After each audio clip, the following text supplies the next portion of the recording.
Hi, everybody. I'm Seema Kumar. I'm the CEO of Cure, and I'm here at the Biotechnology Innovation Organization Annual Convention here in San Diego. And joining me today is Mary Stutts. She's the CEO of the Healthcare Businesswomen's Association. Mary, welcome. Thank you. It's great to be here and excited to talk to you. Well, first of all, congratulations on your role. And we are so excited to, have you take the helm of this organization.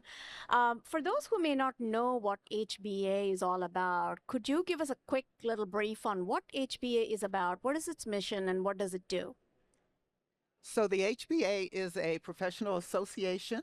Our overall purpose is to further the advancement and impact of women in the business of healthcare.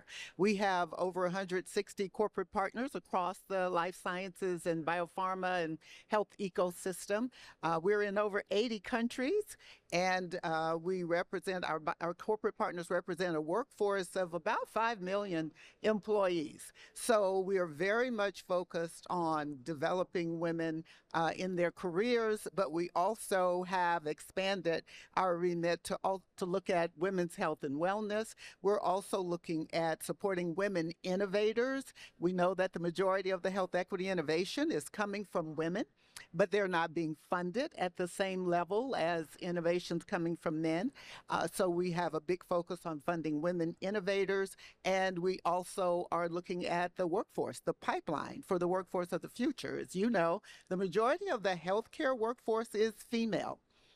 It's about almost 80% here in the U.S. and close to 70% globally. But women are leaving the healthcare workforce in alarming numbers. Some are retiring, but they're leaving for other reasons. So there's a huge need to build that pipeline to replace women that are leaving the healthcare workforce across the health ecosystem. So we're very much focused on that as well. And then, of course, influencing policy. Our policymakers are very much focused on price of everything, but they are not looking at some of these other issues, such as the pipeline, such as the need to focus on women's health and wellness, because again, we are the majority of the healthcare workforce. So if we're not healthy, the world is not healthy. Well, thank you. That is, quite a big, mandate, and good luck to you because I think we have a lot of road to travel. Yeah, I want to pick on one or two things that you said. So you said that healthcare. In healthcare, women are leaving the workforce in large numbers. Why are they leaving the workforce? I would like to know that. And I understand we need to build a pipeline. But what is causing them to leave? And what if you build the pipeline and then you cannot stem the tide of people leaving? How do you address that? Yeah. So for the first time in the history of work, really, there are 5 generations in the workforce. So in healthcare, pre-boomers are still working. Baby boomers are still working, not necessarily because they need the money, but because they are healthy. And again, we need them to stay in the workforce because we don't have the pipeline to replace them. And then you have Gen X, Y, Z. So 5 generations in the workforce. Well, as much as we love and we're happy they're staying, the pre-boomers and the boomers are starting to retire. And getting that workforce to replace them is a real challenge because we're finding that folks who are, especially women who are in college age, aren't necessarily majoring in the STEM areas. So we have much less people, for example, majoring in pharmacy. That's a huge gap that we are facing even right now. Less people becoming scientists.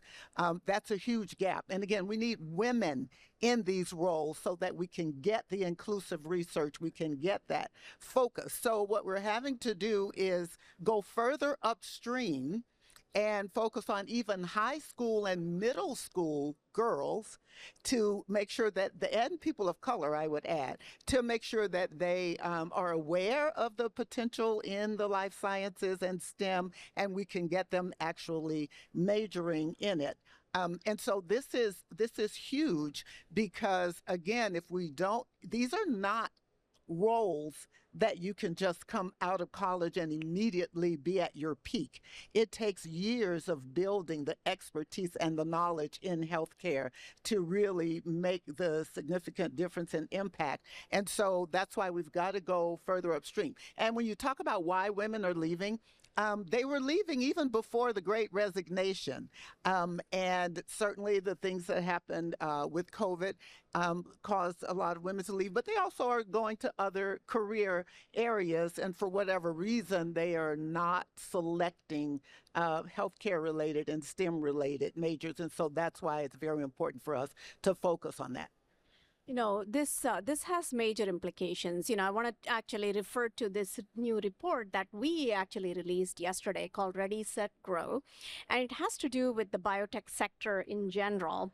And there is a reason for optimism. Everybody's feeling very bullish about the future, for biotech, and a lot of growth in multiple different areas. But one question that we also asked people was about women's health, an investment in women's health, and how is that going to grow?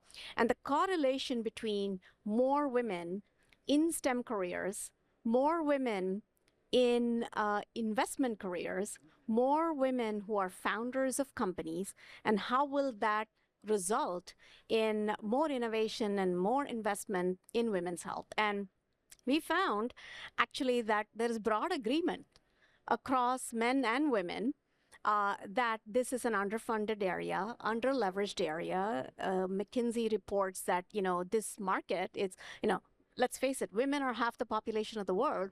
So the market size is large, close to 100 billion or more. And so there is, there is a real huge potential for growth in this sector.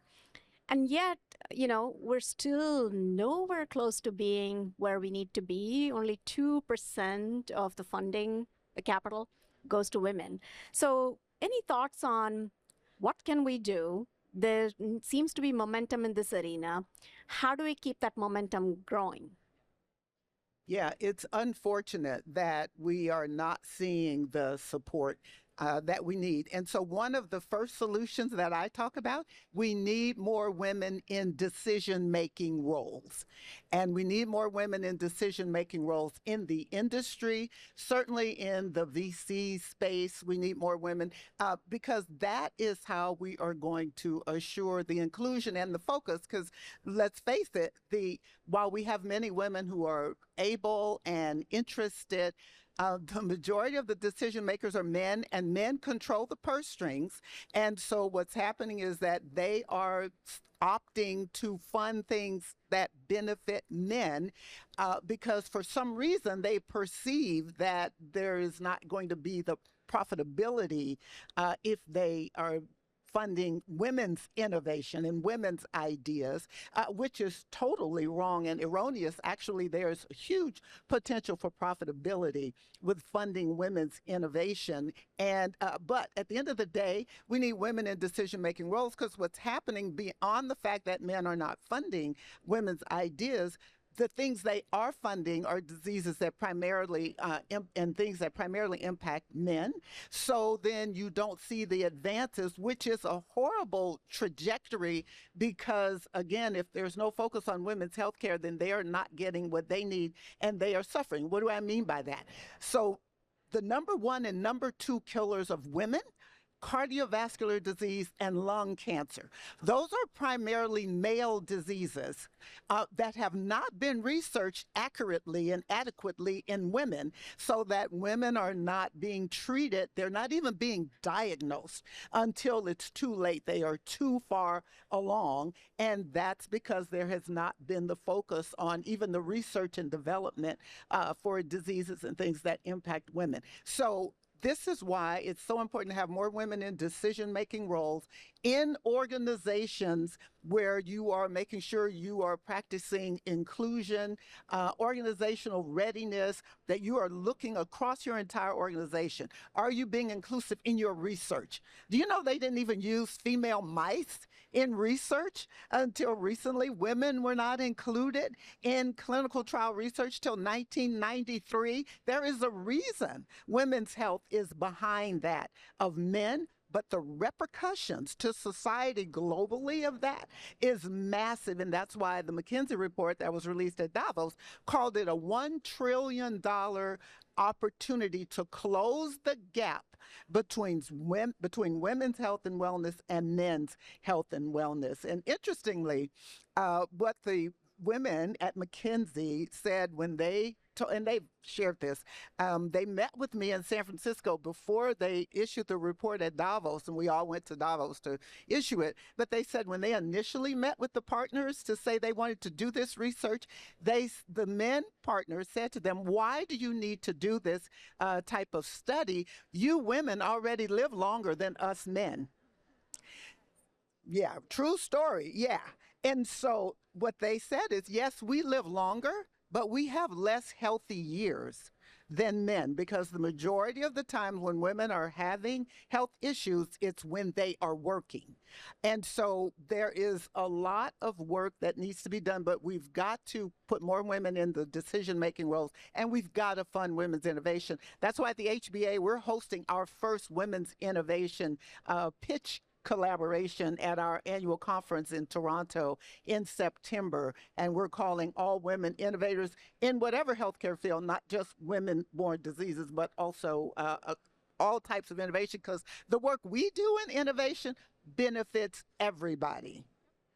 Absolutely. Here, here, and we look forward to joining you in that.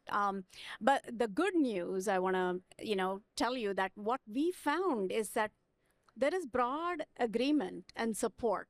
So now the mindset shift seems to be taking place, and investors are actually eager to invest, in women's health.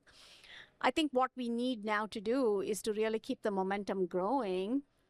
As you said, bring more women into decision making, not let the momentum that we're building up go back, because I think at the end of the day what the biotech sector is all about is innovation and growth. And if you can show the market size, if you can show the market potential, if you can bring investors in, if you can figure out an exit strategy, then I think that the rest of it will follow. And I think we can also take an advocacy role in this to make that happen, right? Speaking of Viola Davis and her talk today, right? We can create our own narrative. We can start by loving ourselves and helping each other. What do you say?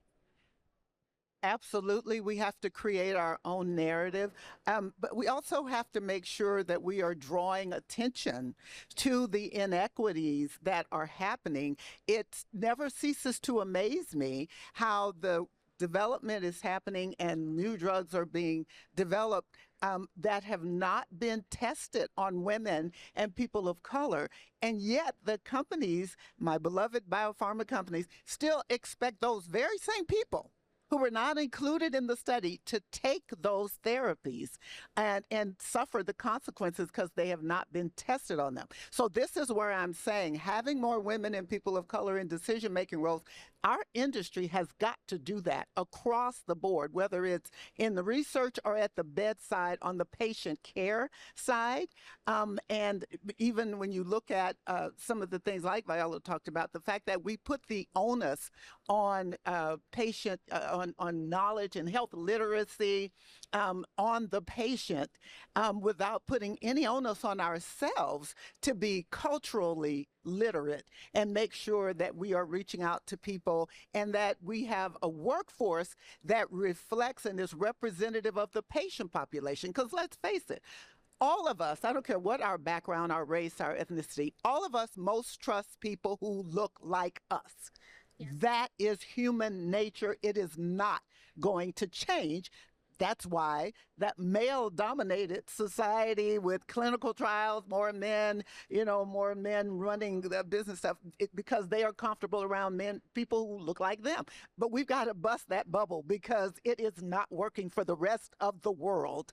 And so making sure that we are hiring a workforce that is representative of the patients that we expect to treat, make sure that we're funding. And even when you look at research, we've got to go further upstream, even with how we design our trials. The protocols for trials need to be represented. The people that are designing those trials need to be represented. There needs to be people, women helping design those trials, people of color, and they need to make sure. So, for example, if you know that there are traditional things like obesity, the minute you walk in the door, if you're overweight, they are not going to put you in a trial. But yet, they expect you to take the drug when it's approved. So why would you do that? Why not create a special arm, a smaller arm that is for people who are obese? Why not do that with people who have comorbidities? They're going to have to get creative, or thank goodness for regulators. I have to say, never thought I'd be saying that. But the FDA that is mandating that you have to have clinical trials representative of your patient population. That's true. But Mary, if I may, I think we need to go even earlier. Yeah. Because in the bench, right, in the discovery stages, we don't have enough science in the arena of women's health. So without those discoveries, how can you even get to clinical trials? I mean, so we need to go all the way back to the very beginning, even genetic, everything, it needs to start all over. But I want to say one thing, is that Equal Research Day is coming up. Yes. Right? And we're going to be celebrating it at Cure. So I invite you to come join us. There's a whole group of people coming together to celebrate Equal Research Day. And I want to thank you for joining us here at Cure and for bringing the message of the importance of women, women in STEM, women in the healthcare workforce, and women in funding and decision-making capacity, and women's health overall. Thank you so much for joining us.